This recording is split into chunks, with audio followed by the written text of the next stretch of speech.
China retaliates against U.S. port fees with additional charges on American ships.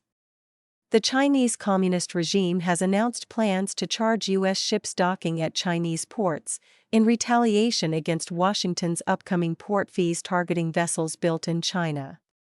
Ships owned or operated by U.S. entities and individuals, as well as vessels built in the United States and flying the American flag, will be subject to these new port fees, China's Transport Ministry said in a notice on October 10.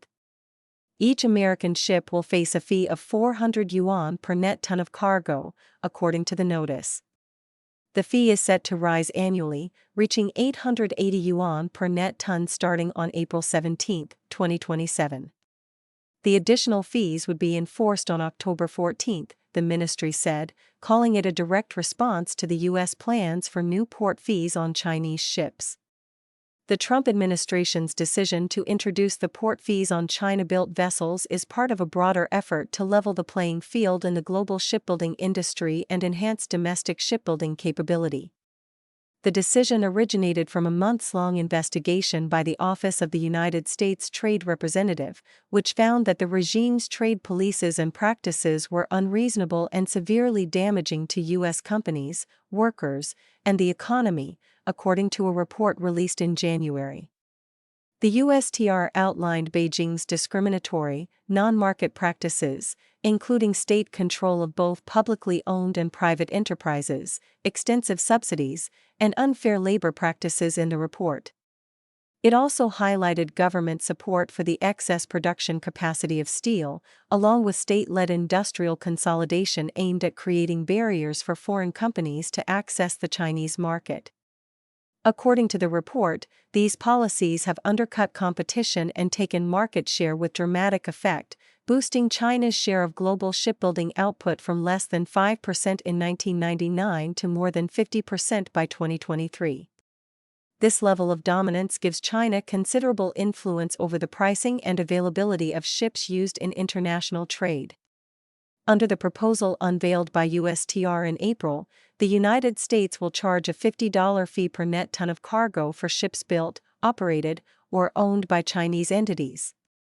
The fee, set to kick in on October 14, will increase every year until 2028, when it hits $140 per net ton.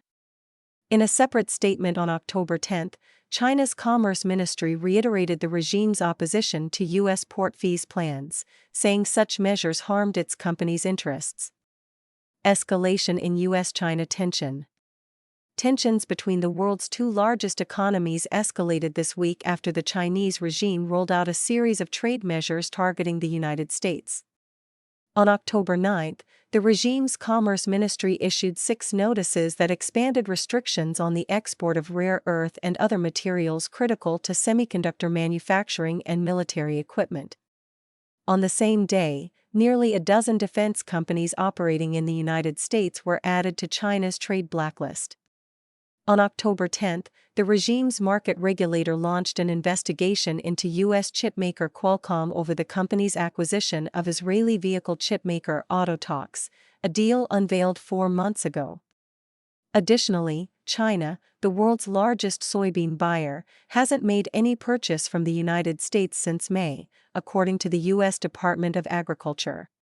President Donald Trump has said the communist regime's refusal to buy American soybeans is simply a negotiating tactic.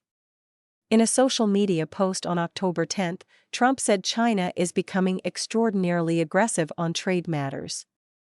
The president indicated that he would like to cancel a planned meeting with Xi Jinping, the Chinese Communist regime leader, at the upcoming Asia-Pacific Economic Cooperation Forum in South Korea. I was to meet President Xi in 2 weeks, at APEC, in South Korea, but now there seems to be no reason to do so, Trump said in a Truth Social post.